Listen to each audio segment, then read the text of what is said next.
ser composta por 4 componentes, Admilson, Pérez, Pereira e Lucas. Nós vamos abordar o tema raio-x, essa tecnologia que é tão importante para a ciência e, consequentemente, para a humanidade. História. William Röntgen descobriu e batizou o raio-x. Isto aconteceu quando Röntgen estudava o fenômeno da luminescência produzido por raios catódicos num tubo de Crookes. Este dispositivo foi envolvido por uma caixa de papelão negro e guardado numa câmara escura. Próximo à caixa, havia um pedaço de papel descoberto de platinocianeto de bário. Ele percebeu quando fornecia a corrente elétrica aos elétrons do tubo, este emitia uma radiação que velava a chapa fotográfica. O que são raios-x? Raios-x são basicamente o mesmo que os raios de luz visíveis. Ambos são formas de ondas de energia eletromagnética carregadas por partículas chamadas fótons. A diferença entre raio-x e raios de luz visível é a energia dos fótons individualmente. Isso também é chamado de comprimento de onda dos raios. Nossos olhos são sensíveis ao comprimento de onda da luz visível, mas não ao comprimento de onda mais curto, das ondas de maior energia dos raios-x, ou ao comprimento de onda mais longo de menor energia das ondas de rádio. Os fótons da luz visível e os fótons dos raios-x são produzidos pelos movimentos dos elétrons nos átomos. Os elétrons ocupam diferentes níveis de energia diferentes ou orbitais ao redor do núcleo do átomo. Quando um elétron passa para a orbital menor, precisa liberar energia, e ela é liberada na forma de um fóton. A energia do fóton depende do quanto o elétron decaiu entre os orbitais. Quando um fóton colide com outro átomo, esse átomo pode absorver a energia do fóton, promovendo o elétron para um nível de energia mais alto. Para isso acontecer, a energia do fóton tem que combinar com a diferença de energia entre as duas posições do elétron. Senão, o fóton não pode deslocar elétrons entre os orbitais. Os átomos que compõem os tecidos do nosso corpo absorvem bem fótons de luz visível. A energia dos fótons deve combinar com as diferenças de energia entre as posições dos elétrons. Ondas de rádio não têm energia suficiente para mover elétrons entre orbitais em átomos maiores, então conseguem passar pela maioria dos materiais.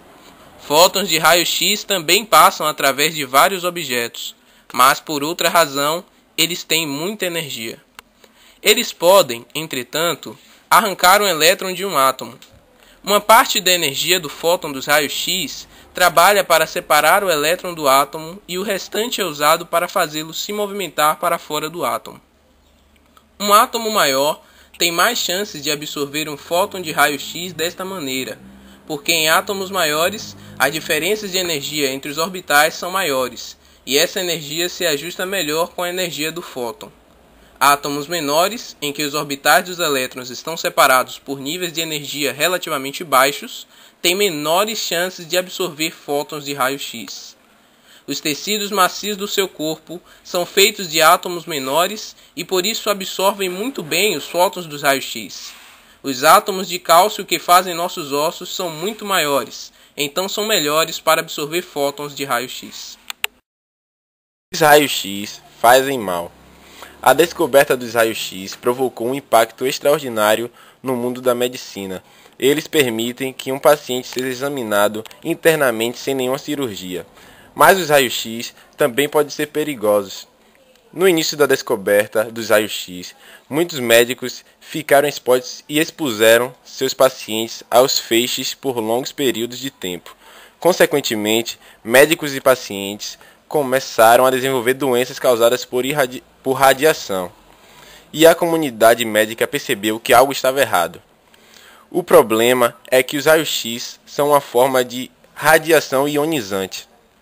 Quando a luz normal atinge um átomo, ela não muda esse átomo de maneira significativa, mas quando os raios-x atingem um átomo, ele pode expulsar elétrons do átomo para criar um íon, um átomo eletricamente carregado. Então, os elétrons livres colidem com os outros átomos para criar mais íons. A carga elétrica de um íon pode gerar uma reação química anormal dentro das células, entre outras coisas. A carga pode quebrar as cadeias de DNA.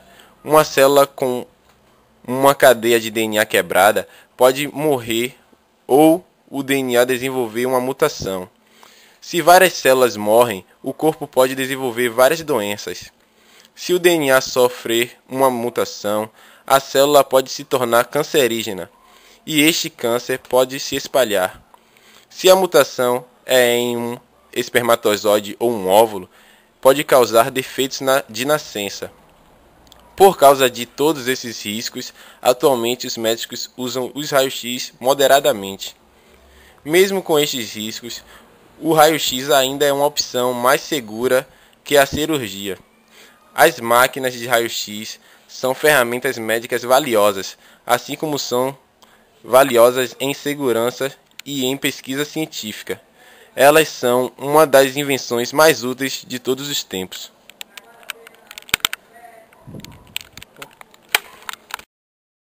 Funciona. Os raios-x são radiações de natureza eletromagnética que se propagam no ar ou vácuo. Essa radiação é produzida quando ocorre o bombardeamento de um material metálico de alto número atômico, o tungstênio, por exemplo, resultando na produção de radiação X por friamento ou ionização. O raio-x pode ser aplicado na medicina e odontologia. Na medicina, os raios-x são utilizados na análise de condições dos órgãos internos, pesquisa de fratura, tratamento de tumores, câncer, doenças ósseas, entre outros. Na odontologia, ele oferece uma visão panorâmica das estruturas dentárias e adjacentes, e também se existem dentes supranumerários, cistos, lesões apiciais nas raízes do dente, entre outras patologias, às vezes não detectáveis em exames realizados no próprio consultório odontológico, como as radiografias periapiciais.